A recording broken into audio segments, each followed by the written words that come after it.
నమస్కారం, దూరదర్శన్ వార్తలకు స్వాగతం. నేను సందీప్. ముందుగా వార్తల్లోని ముఖ్యాంశాలు. జోహానస్బర్గ్లో G20 సదస్సులో పాల్గొననున్న ప్రధానమంత్రి. ప్రపంచ దేశాధినేతలతో ప్రత్యేకంగా భేటీ కానున్న నరేంద్ర మోదీ. సాంప్రదాయ ఉత్సవాలతో జాతీయ ఐకమత్యం వెలువరిస్తుందన్న రాష్ట్రపతి. హైదరాబాద్ బొలారంలో భారతీయ కళా మహోత్సవాన్ని ప్రారంభించిన ద్రౌపది ముర్ము. రాష్ట్రంలో పారిశ్రామిక భూములను ప్రైవేటుకు కట్టబెట్టే కుట్ర జరుగుతోందన్న కేటీఆర్. బీఆర్ఎస్ హయాంలో ఇచ్చిన జీవోలతోనే భూ కేటాయింపులు జరిగాయన్న మంత్రి శ్రీధర్ బాబు. పూర్తి సంతృప్తితో పదవీ విరమణ చేస్తున్నారన్న CJI BR గవాయ్. మళ్లీ న్యాయ విద్యార్థిగానే వెళ్తున్నట్లు వెల్లడి. బంగాళాఖాతంలో నేడు అల్పపీడనం ఏర్పడే అవకాశం. దీని ప్రభావంతో రాష్ట్రంలో మోస్తారు వర్షాలు. నేటి నుంచి భారత్ దక్షిణాఫ్రికా మధ్య రెండో టెస్టు. గౌహటి వేదికగా మరి కాసేపట్లో ప్రారంభం కానున్న మ్యాచ్. యాషెస్ తొలి టెస్టులో తొలి రోజే నేలకూలిన 19 వికెట్లు. 7 వికెట్లతో సత్తా చాటిన స్టార్క్.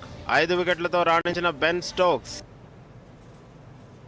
ఇక వార్తల్లోని వివరాలు. G20 దేశాల శిఖరాగ్ర సదస్సులో పాల్గొనేందుకు ప్రధానమంత్రి నరేంద్ర మోదీ నిన్న దక్షిణాఫ్రికా చేరుకున్నారు. నేటి నుంచి 2 రోజుల పాటు జరగనున్న G20 దేశాల శిఖరాగ్ర సదస్సులో పాల్గొననున్నారు. ప్రపంచ దేశాలతో సహకారం బలోపేతం చేయటం, అభివృద్ధి ప్రాధాన్యతలను ముందుకు తీసుకెళ్లడంపై దృష్టి పెట్టనున్నారు. ఈ సమావేశాల సందర్భంగా పలువురు దేశాధినేతలతో సైతం ప్రధాని భేటీ కానున్నారు. అంతర్జాతీయ సహకారంపై చర్చించనున్నారు. ఈ మేరకు ప్రధాని X వేదికగా వివరాలు వెల్లడించారు. అంతకుముందు జోహానస్బర్గ్కు చేరుకున్న ప్రధానికి ఘన స్వాగతం లభించింది. అనంతరం ప్రవాస భారతీయులు నిర్వహించిన ప్రత్యేక కార్యక్రమాలను ప్రధాని ఆసక్తిగా తిలకించారు.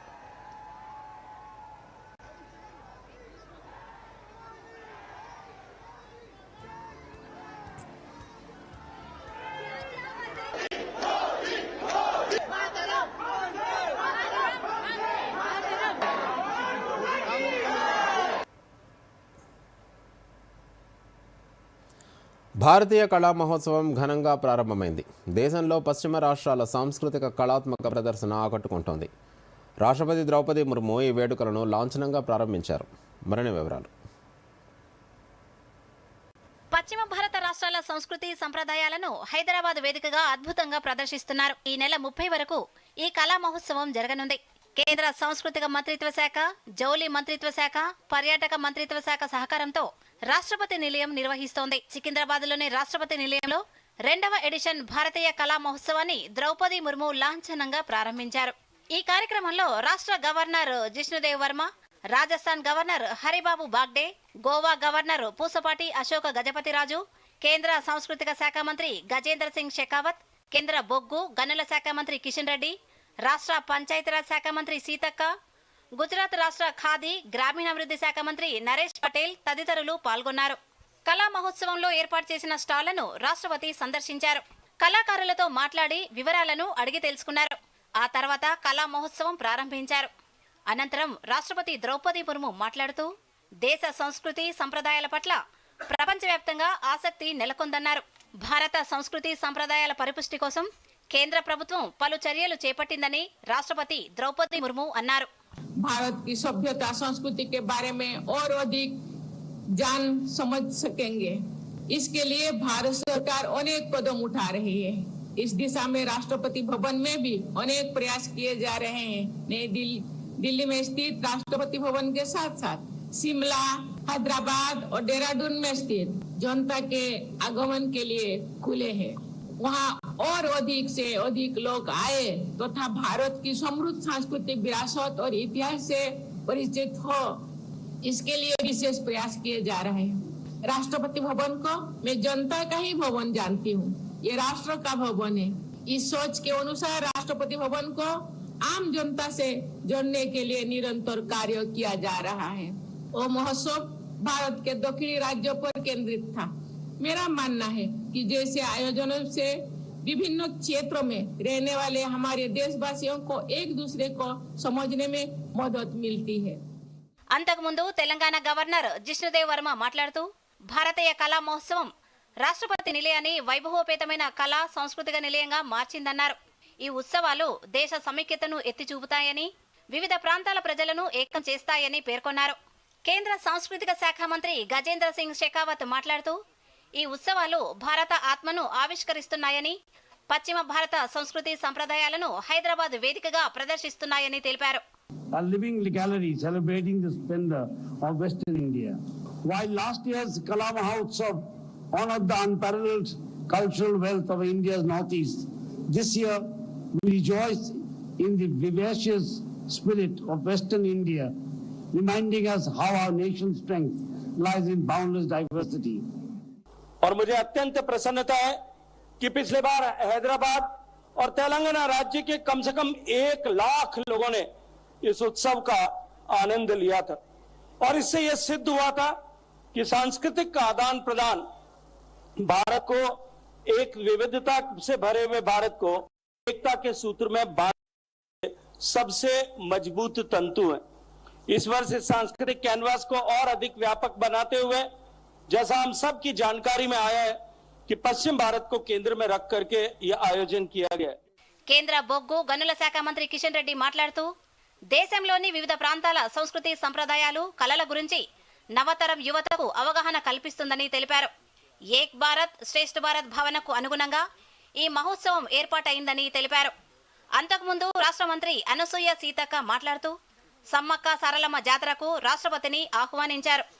భారతీయ కళా మహోత్సవంలో కళాత్మక ప్రదర్శనలతో పాటు నృత్యాలు, వస్త్ర ప్రదర్శన ఆకట్టుకున్నాయి. హైదరాబాద్ వేదికగా జరుగుతున్న ఈ ఉత్సవాన్ని రిజిస్ట్రేషన్ చేసుకుని వీక్షించవచ్చు.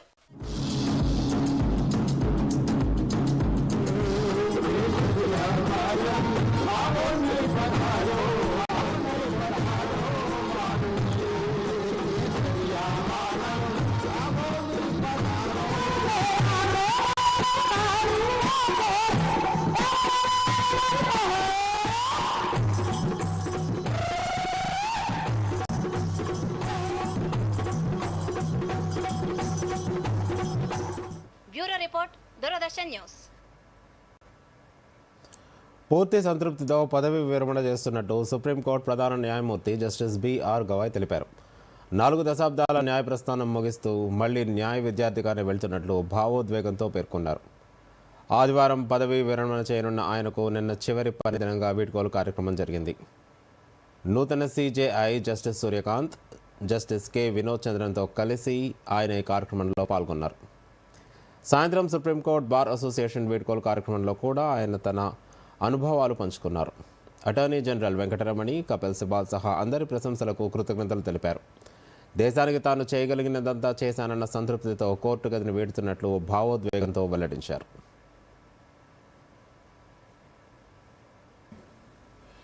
This is a moment for expression of gratitude for all the love and affection that all of you have showered upon me in last 41 years. I rose from a very humble background. Subsequently, I did not have to face those handicaps. But initially, as Mr. Vikas Singh said, my father had engaged himself in Dr. Ambedkar's movement at a very young age. And therefore, when I was born, I started studying in a municipal school in a semi-slum area. There were beautiful bungalows for the managers, deputy managers and sales managers. So when I used to move with my cousins, the only dream that I had that one day I will occupy one of such bungalows as a manager or so.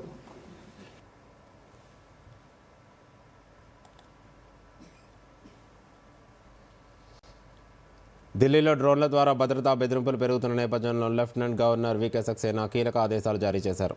Telangana, Himachal ప్రదేశ్లలో అమలవుతున్న drone విధానాలను అధ్యయనం చేయాలని, వాటిని ఢిల్లీలో అనుసరించే అవకాశాలను పరిశీలించాలని ప్రభుత్వ ప్రధాన కార్యదర్శికి ఆదేశించారు.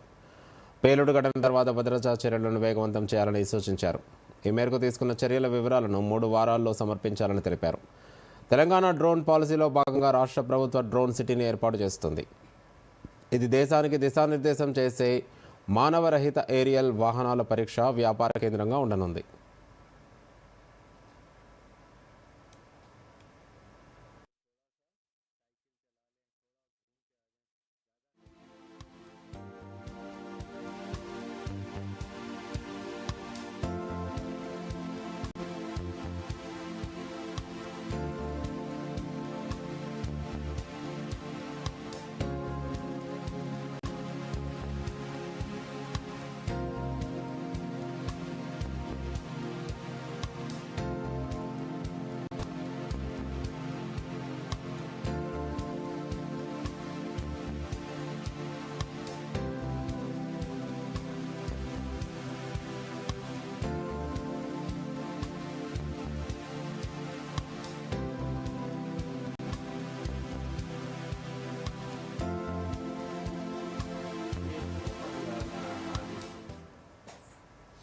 బాంబే హైకోర్టు నాగ్పూర్ బెంచ్ కీలక తీర్పు వెలువరించింది. సైబర్ మోసాల్లో వాడిన బ్యాంకు ఖాతాని భారతీయ నాగరిక సురక్ష సంస్థ BNSS కింద పూర్తిగా స్తంభింపజేయడం సాధ్యం కాదని స్పష్టం చేసింది.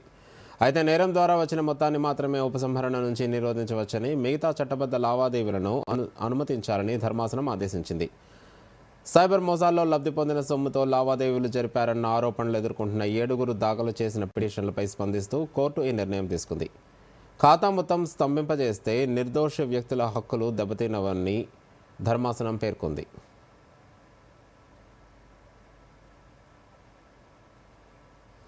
నాలుగు కొత్త కార్మిక చట్టాలు నేటి నుంచి అమలులోకి వచ్చాయి. దశాబ్దాల నాటి చట్టాలను సరళీకృతం చేయడానికి, క్రమబద్ధీకరించడానికి కార్మిక చట్టాలను అమలు చేస్తున్నట్లు కేంద్ర ప్రభుత్వం ప్రకటించింది. కార్మికుల హక్కులను పరిరక్షించి దేశ ఆర్థిక వృద్ధిని బలోపేతం చేసేందుకు కొత్త కార్మిక చట్టాలు ఊతమిస్తాయని ఈ సందర్భంగా ప్రధాని మోదీ పేర్కొన్నారు. కొత్త కార్మిక చట్టాలు దేశ శ్రామిక శక్తికి మెరుగైన వేతనాలు, సామాజిక భద్రత, సంక్షేమాన్ని విస్తరిస్తాయని కేంద్ర కార్మిక మంత్రి మన్సుఖ్ మాండవియా తెలిపారు. వేతన కోడ్ 2019, పారిశ్రామిక సంబంధాల కోడ్ 2020, సామాజిక భద్రతా కోడ్ 2020, వృత్తి భద్రత, ఆరోగ్యం, పని పరిస్థితులకు కోడ్ 2020 నేటి నుండి అమలులోకి వచ్చినట్లు వెల్లడించారు. శ్రామిక శక్తి సంక్షేమం కోసం ప్రధానమంత్రి నరేంద్ర మోదీ తీసుకున్న ముఖ్యమైన నిర్ణయమని మన్సుఖ్ మాండవియా అన్నారు. రాష్ట్రంలోని రేవంత్ రెడ్డి ప్రభుత్వం భారీ స్థాయిలో భూ కుంభకోణాలకు తెరలేపిందని బీఆర్ఎస్ వర్కింగ్ ప్రెసిడెంట్ కె తారక రామారావు ఆరోపించారు. హైదరాబాద్లో మీడియా సమావేశంలో మాట్లాడుతూ హైదరాబాద్, బాలానగర్, జీడిమెట్ల, నాచారం ప్రాంతాల్లో దాదాపు 4 నుంచి 5 లక్షల కోట్ల విలువైన సుమారు 9,300 ఎకరాల భూములను ముఖ్యమంత్రి రేవంత్ రెడ్డి తన బంధువులకు, అనుచరులకు ఇచ్చారని ఆరోపించారు. ఫార్ములా ఈ కార్ కేసులో తాను ఎలాంటి తప్పు చేయలేదని కేటీఆర్ చెప్పారు. తనను అరెస్టు చేసే ధైర్యం ప్రభుత్వానికి లేదన్నారు. పార్టీ మారిన ఎమ్మెల్యేలపై అనర్హత వేటు పడితే పరువు పోతుందనే కారణంతో దానం నాగేందర్తో రాజీనామా చేయించే అవకాశం ఉందన్నారు. సాంకేతిక సాకులతో కడియం శ్రీహరిని కాపాడే అవకాశాల కోసం ప్రయత్నిస్తున్నారని కేటీఆర్ విమర్శించారు. 10,000 ఎకరాల ప్రభుత్వ భూమి గతంలో పారిశ్రామికీకరణ కోసం ఇచ్చిన భూమిని ఇవాళ అత్త సొమ్ము అల్లుడు దానం చేసినట్టు రేవంత్ రెడ్డి గారు రిజిస్ట్రేషన్ వాల్యూలో 30% కడితే చాలు మీకు ఇచ్చేస్తానంటున్నారు. 10,000 ఎకరాల ల్యాండ్ హైదరాబాద్లో ఉంటే ఎకరానికి 50 కోట్లు వేసుకుంటే 5 లక్షల కోట్లు. మరి 5 లక్షల కోట్ల భూమిని మీరు నేను 10,000 కోట్లకి ఇచ్చేస్తాను అంటే మనందరం కూడా చూస్తూ ఊరుకుందామా, లేదా హైదరాబాద్ ప్రజలుగా, తెలంగాణ ప్రజలుగా పోరాడదామా? ఇది మేము అడుగుతున్న ప్రశ్న. ఇది తెలంగాణ ప్రజల ఆస్తి. మీరైనా మేమైనా తెలంగాణ ప్రజల సొత్తుకు, తెలంగాణ ప్రజానీకానికి ధర్మకర్తలుగా వ్యవహారం చేయాల్సిన వాళ్ళు. అట్లాంటిది మీ ఇష్టం వచ్చినట్టుగా మీరు ప్రభుత్వ సొమ్మును ఈ రకంగా ప్రైవేటు వాళ్ళకు ధారాదత్తం చేస్తామంటే మేము ఊరుకోము. ఖచ్చితంగా గతంలో అజామాబాద్ ఇండస్ట్రియల్ ల్యాండ్ విషయంలో ఆనాటి ప్రభుత్వం, కేసీఆర్ గారి ప్రభుత్వం ఏ చట్టం అయితే తెచ్చిందో ఆ చట్టానికి అనుగుణంగానైనా నడవండి, లేదా 50% ల్యాండ్ స్వాధీనం చేసుకొని కొత్త పార్కులు కట్టండి, ఇండ్లు కట్టండి పేదవాళ్ళకి. అట్లాగే అన్నింటికీ మించి మీరు కావాలంటే ఆ సొమ్మును ప్రజల కోసం ఖర్చు పెట్టండి. అంతేగాని ప్రైవేట్ వ్యక్తులకు వేల కోట్ల, లక్షల కోట్ల ఆస్తిని ధారాదత్తం చేస్తామంటే బీఆర్ఎస్ ఊరుకోదు, పోరాడదు. ఈ విషయాలకు కూడానే అన్ని ప్రాపర్ గా జరుగుతాయి. నిన్న అతని బ్యాంక్ అకౌంట్ లో 15,000 రూపాయల ఫ్రాడ్ జరిగింది తెలుసా? అయినా ఏ టెన్షన్ లేదు అతనికి. చూడు, టెన్షన్ ఎందుకు? నా తప్పేం లేదుగా. అయినా ఫ్రాడ్ జరిగినప్పుడు నేను వెంటనే బ్యాంక్ ఇన్ఫార్మ్ చేసేసా. RBI అంటుంది, మీ అకౌంట్ లోంచి ఎవరైనా మోసంగా డబ్బు తీసినట్టయితే బ్యాంకుకి వీలైనంత త్వరగా ఇన్ఫార్మ్ చేయండి. 3 రోజుల్లోగా చేస్తే ఏ నష్టం ఉండదు. ఎంత లేట్ చేస్తే అంత ఎక్కువ నష్టం. ఇంకోటి, అన్ని జరిగిపోవు, ప్రాపర్ గా జరిపించాల్సి వస్తుంది. RBI అంటుంది, విషయాలు తెలుసుకుంటే జాగ్రత్తగా ఉండండి. This is no ordinary sky. This is where legends are born. Space transition. In the vast expanse above, the Indian Air Force reigns. Unseen, unstoppable, unmatched. Air Force to be a cut above.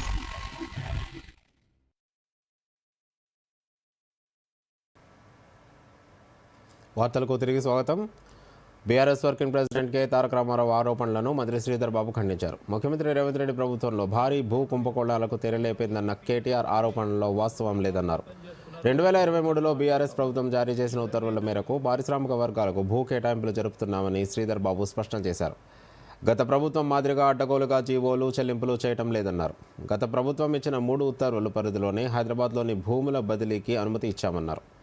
10 ఏళ్ల పాటు పరిశ్రమలు municipal మంత్రిగా పనిచేసిన KTR free hold land లీజ్కు తేడా లేకుండా మాట్లాడటం విచారకరమన్నారు.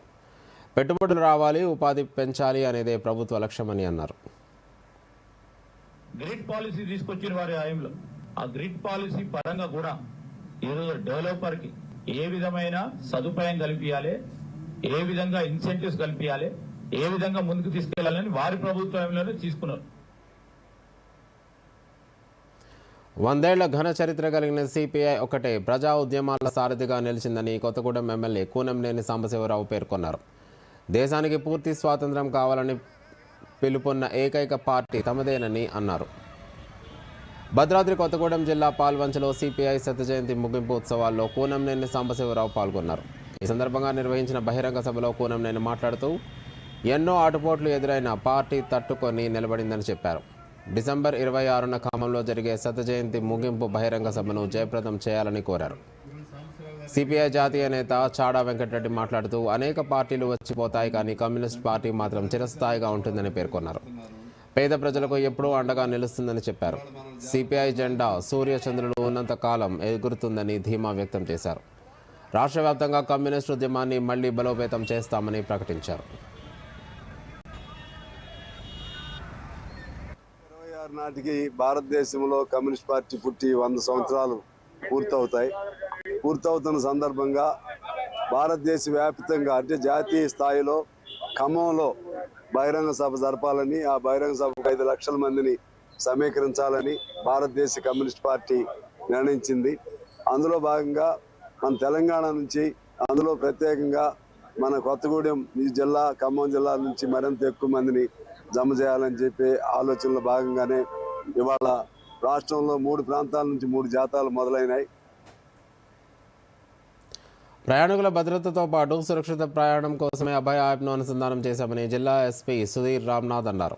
మహబూబాబాద్ జిల్లా కేంద్రంలోని ఏబీ ఫంక్షన్ హాల్లో పోలీసుల ఆధ్వర్యంలో ఏర్పాటు చేసిన అభయ యాప్ మై ఆటో సేఫ్ కార్యక్రమాన్ని ప్రారంభించారు. అనంతరం 600 ఆటోలకు క్యూఆర్ కోడ్తో అనుసంధానం చేశారు. ఈ సందర్భంగా ఎస్పీ మాట్లాడుతూ ఆటో డ్రైవర్లు రహదారి నియమాలను పాటిస్తూ పరిమితిని మించకుండా ప్రయాణికులతో ప్రయాణం చేయాలన్నారు. ఆటోలో ప్రయాణిస్తున్న సమయంలో ప్రయాణికులకు ఏదైనా సంఘటనలను ఎదురైనప్పుడు ఆటోను ముద్రించిన క్యూఆర్ కోడ్ను స్కాన్ చేయాలన్నారు. ఈ స్కాన్ ద్వారా వెంటనే ఆటో డ్రైవర్ ఫోటో వివరాలతో పాటుగా వాహనానికి సంబంధించిన వివరాలు వస్తాయన్నారు. Basically my auto safe project అంటే దీంట్లో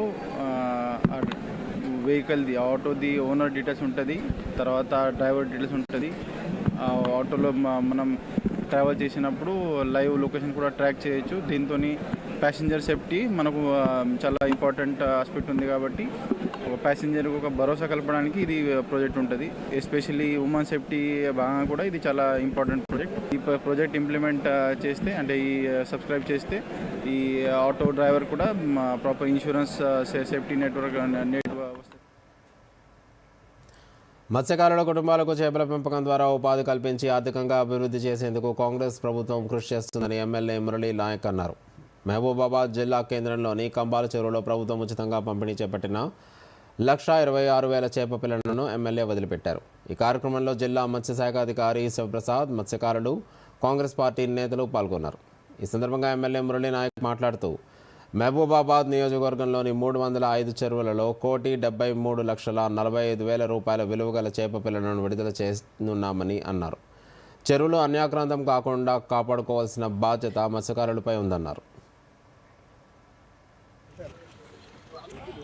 మన మహబూబాద్ జిల్లాలో మొత్తం 4,30,00,000 చేప పిల్లల ఉచిత పంపిణీ కార్యక్రమం ప్రభుత్వం చేపడతా ఉంది. అందులో భాగంగానే మన కేవలం మహబూబాద్ నియోజకవర్గంలోనే 1,73,00,000 చేప పిల్లల పంపిణీ కార్యక్రమం మనం చేయబోతున్నాం.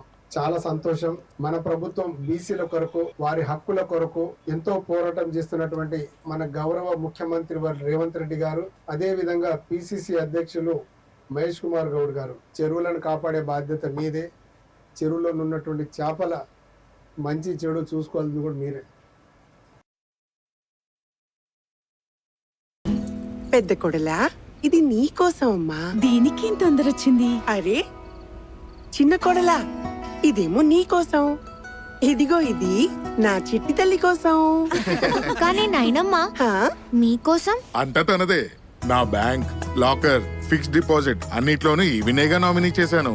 రేపు నేను లేనప్పుడు డబ్బు ఈవిడికి సులువుగా లభిస్తుంది. శుభం పలకండి. ఏంటిది? ఆర్బీఐ అంటుంది విషయాలు తెలుసుకోండి, జాగరూకంగా ఉండండి.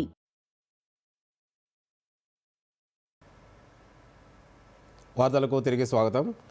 మంచిర్యాల జిల్లాలోని లక్సటిపేట వ్యవసాయ మార్కెట్ కమిటీ పరిధిలోని దండేపల్లిలో సీసీఐ ద్వారా చేపట్టిన పత్తి కొనుగోలు ప్రక్రియను జిల్లా కలెక్టర్ కుమార్ దీపక్తో కలిసి పెద్దపల్లి పార్లమెంట్ సభ్యులు గడ్డం వంశీకృష్ణ పరిశీలించారు. ఈ సందర్భంగా వంశీకృష్ణ మాట్లాడుతూ తెలంగాణ రైతు సంక్షేమానికి ప్రభుత్వం కృషి చేస్తుందని తెలిపారు. ఇందులో భాగంగా కొనుగోలు కేంద్రాలు ఏర్పాటు చేసి రైతుల వద్ద నుంచి నిబంధనల ప్రకారం నాణ్యమైన పత్తిని మద్దతు ధరకు కొనుగోలు చేస్తున్నామని తెలిపారు. జిల్లాలో ఎకరానికి 14 నుంచి 16 క్వింటాళ్ల పత్తి దిగుబడి వచ్చే అవకాశం ఉందని, ప్రభుత్వ నిబంధనలతో పేర్కొన్న 7 క్వింటాళ్ల అంశాన్ని సడలించి రైతులు ముందుగా నమోదు చేసుకున్న ప్రకారంగా కొనుగోలు చేసేందుకు చర్యలు తీసుకుంటామని తెలిపారు. సిఎండి గారితో మాట్లాడడం జరిగింది. దాని మీద ఇమ్మీడియట్గా చర్యలు తీసుకోవాలని చెప్పి వారికి రిక్వెస్ట్ పెట్టడం జరిగింది. ఎందుకంటే మన మంచిర్యాల ప్రాంతంలో దాదాపు 14 నుంచి 16 క్వింటళ్ళు ఎకరానికి వస్తుంది. మరి రైతులు నష్టపోతారని చెప్పి వారితో మాట్లాడితే ఇమ్మీడియట్గా వారు స్పందించి ఎన్ని క్వింటళ్ళు వస్తే ఎకరానికి అన్ని క్వింటళ్ళు మేము యాక్సెప్ట్ చేస్తామని చెప్పి వారు ఆదేశాలు ఇమ్మీడియట్గా ఇవ్వడం జరిగింది. ఇది రైతులతో కూడా షేర్ చేసుకోవడం జరిగింది. మీకు ఎన్ని క్వింటళ్ళు వస్తే అది ఏఈఓ గారికి చెప్తే వారు ఆ క్వింటల్స్ యాక్సెప్ట్ చేసి వారు ముందుకెళ్తారని చెప్పి చెప్పడం జరిగింది. తెలంగాణలో దూరదర్శన్ యాదగిరి హైదరాబాద్ ప్రాంతీయ వార్తా విభాగంలో క్యాజువల్ పద్ధతిని పనిచేసేందుకు ప్రసార్ భారతి నోటిఫికేషన్ జారీ చేసింది. Assistant news reader Telugu Urdu, copy editor Telugu Urdu, assistant website editor Telugu Urdu, video editor Telugu Urdu, broadcast assistant, news reader, anchor Telugu Urdu కేటగిరీలలో అసైన్మెంట్ ప్రాతిపదికన పనిచేసేందుకు ఆసక్తి ఉన్నవారు దరఖాస్తు చేసుకోవచ్చు. నోటిఫికేషన్ పూర్తి వివరాలకు ప్రసార్ భారతి వెబ్సైట్ సందర్శించవచ్చు. దరఖాస్తు చేసుకోవడానికి ఆఖరు తేదీ 15 డిసెంబర్ 2025.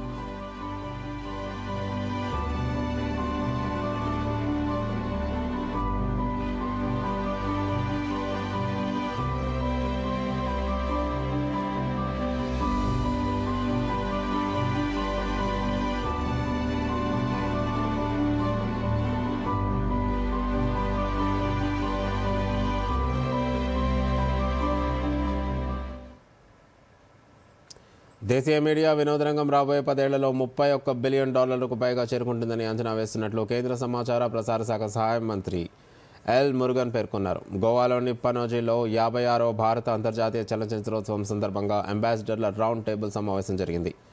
డాక్టర్ ఎల్ మురుగన్ ఈ సమావేశానికి అధ్యక్షత వహించారు. పైరసీ నిరోధక చర్యలను బలోపేతం చేయటం, అంతర్జాతీయ చలనచిత్ర సహ నిర్మాణాన్ని విస్తరించడం, ప్రపంచ చలనచిత్రోత్సవాలలో భారతీయ సినిమాను ప్రోత్సహించడం గురించి చర్చించారు.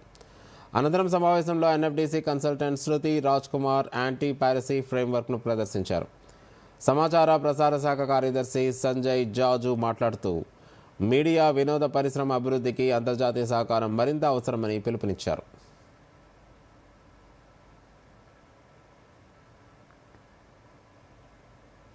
భారత్ ఆఫ్ఘనిస్తాన్ మధ్య ఎయిర్ కార్గో సేవలు త్వరలో ప్రారంభం కానున్నాయని విదేశీ వ్యవహారాల శాఖ సంయుక్త కార్యదర్శి ఆనంద్ ప్రకాష్ నిన్న వెల్లడించారు.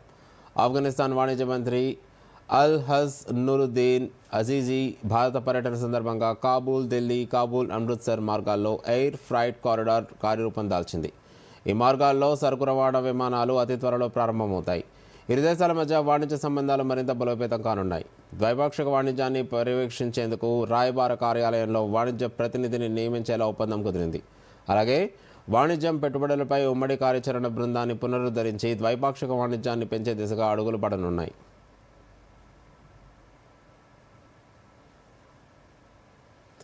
డిజిటల్ పసిడి పథకాలను నియంత్రించే ఆలోచన లేదని సెబీ చైర్మన్ తుహీన్ కాంతా పాండే స్పష్టం చేశారు. ఈ పథకాలు సెబీ పరిధిలోకి రావని నిన్న పేర్కొన్నారు.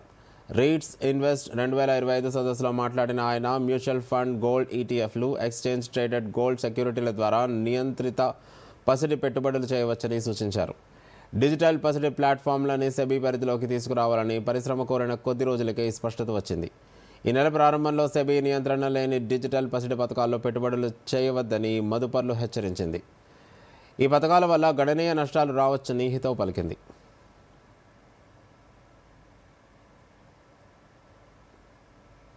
కేరళలోని కొల్లం తీరం నుంచి అరేబియా సముద్రంలో 390 మీటర్ల లోతులో CMFRI శాస్త్రవేత్తలు సరికొత్త ఆక్టోపస్ జాతిని గుర్తించారు. ఈ ఆక్టోపస్ 2 మీటర్లకు పైగా పొడవు, 61 కిలోల బరువు వరకు పెరుగుతుంది. CMFRI మాజీ డైరెక్టర్, కేరళ విశ్వవిద్యాలయం మాజీ ఉపకులపతి డాక్టర్ ఈజీ సిలాస్ పేరిట దీన్ని టాంజానియా సిలాసి అని నామకరణం చేశారు. టానింజియా వర్గంలో ఇది 2వ జాతి కాగా, ఇంతకుముందు అట్లాంటిక్ సముద్రంలో మార్కమే టానింజియా దానే అనే ఒక్క జాతి ఉందని భావించారు. సాధారణ ఆక్టోపస్లకు 8 చేతులతో పాటు 2 పొడవైన తొండాలు ఉంటాయి, కానీ టానింజియా సిలాసీకి తొండాలు లేవు, 8 చేతులు మాత్రమే ఉన్నాయి.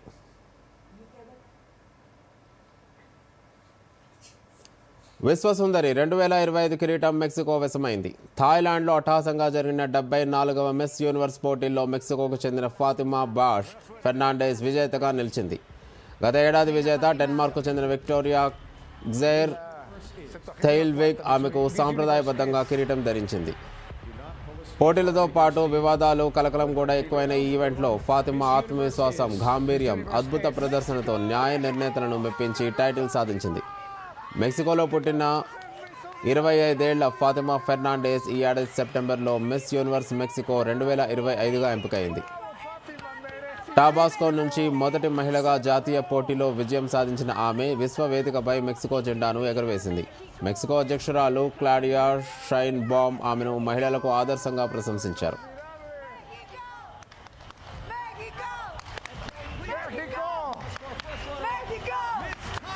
No había manera que esta belleza de mujer mexicana no se convirtiera en la reina.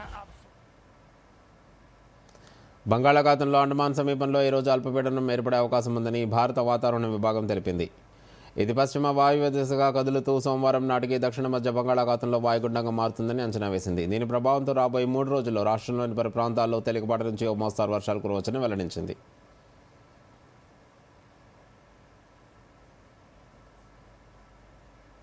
పేసర్ల స్వర్గధామం పెర్త్లో Ashes తొలి టెస్ట్ ఆసక్తికరంగా ప్రారంభమైంది. మొదటి రోజే 19 వికెట్లు పడ్డాయి. 2 ఇన్నింగ్స్లు దాదాపు ముగిశాయి. ఇంగ్లాండ్ తొలి ఇన్నింగ్స్లో మిషెల్ స్టార్క్ 7 వికెట్ల ధాటికి 172కే ఆల్అౌట్ అయింది. హ్యారీ బ్రూక్ 52 పరుగులు, ఓలీ పోప్ 46 పరుగులతో పోరాడారు. అనంతరం తొలి ఇన్నింగ్స్ ప్రారంభించిన ఆస్ట్రేలియా తొలి రోజు ఆట ముగిసే సమయానికి 9 వికెట్ల నష్టానికి 123 పరుగులు చేసింది. ఇంగ్లాండ్ కెప్టెన్ బెన్ స్టోక్స్ 5 వికెట్లు పడగొట్టగా కేరీ 26, గ్రీన్ 24, హెడ్ 21 పరుగులు మాత్రమే చేశారు. ప్రస్తుతం 2వ రోజు ఆట కొనసాగుతోంది. భారత్ దక్షిణాఫ్రికా మధ్య 2వ టెస్ట్ గౌహటిలో ఈ ఉదయం 9 గంటలకు ప్రారంభమవుతుంది. తొలి టెస్టులో ఘోర పరాజయం తర్వాత భారత్ జట్టు గట్టి పునరాగమనం చేయాల్సిన ఒత్తిడిలో ఉంది. కెప్టెన్ శుభ్మన్ గిల్ గాయంతో 2వ టెస్టుకు దూరం అవడంతో రిషబ్ పంత్ కెప్టెన్గా బరిలోకి దిగనున్నారు. గిల్ స్థానంలో సాయి సుదర్శన్, తెలుగు కుర్రాడు నితీష్ కుమార్ రెడ్డికి తుది జట్టులో అవకాశం లభించే అవకాశం ఉంది. ఈ మ్యాచ్ గెలిస్తే సిరీస్ 1-1తో సమం అవుతుంది. డ్రా అయితే దక్షిణాఫ్రికా 1-0తో సిరీస్ కైవసం చేసుకుంటుంది. అందుకే భారత్ ఆచితూచి ఆడాల్సిన కీలక పోరు ఇది.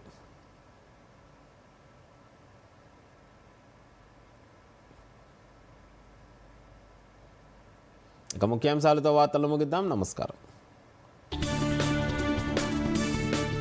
జోహానస్బర్గ్లో G20 సదస్సులో పాల్గొననున్న ప్రధానమంత్రి, ప్రపంచ దేశాధినేతలతో ప్రత్యేకంగా భేటీ కానున్న నరేంద్ర మోదీ.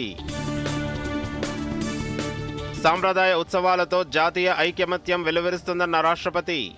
హైదరాబాద్ బొలారంలో భారతీయ కళా మహోత్సవాన్ని ప్రారంభించిన ద్రౌపది ముర్ము.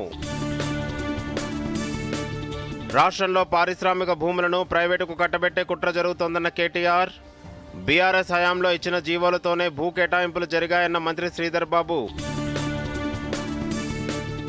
పూర్తి సంతృప్తితో పదవీ విరమణ చేస్తున్నారన్న CJI BR గవాయ్. మళ్లీ న్యాయ విద్యార్థిగానే వెళ్తున్నట్లు వెల్లడి. బంగాళాఖాతంలో నేడు అల్పపీడనం ఏర్పడే అవకాశం. దీని ప్రభావంతో రాష్ట్రంలో మోస్తారు వర్షాలు. నేటి నుంచి భారత్ దక్షిణాఫ్రికా మధ్య 2వ టెస్టు గౌహటి వేదికగా మరి కాసేపట్లో ప్రారంభం కానున్న మ్యాచ్.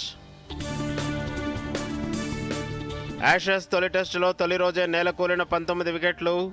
7 వికెట్లతో సత్తా చాటిన స్టార్క్, 5 వికెట్లతో రాణించిన బెన్ స్టోక్స్. ఇప్పుడు వార్తలు ఎక్కడైనా ఎప్పుడైనా డిడి న్యూస్ ఇప్పుడు మీ చేతిలో. దూరదర్శన్ యాదగిరి వార్తలు డిజిటల్ ప్లాట్ఫామ్స్ లో చూడండి.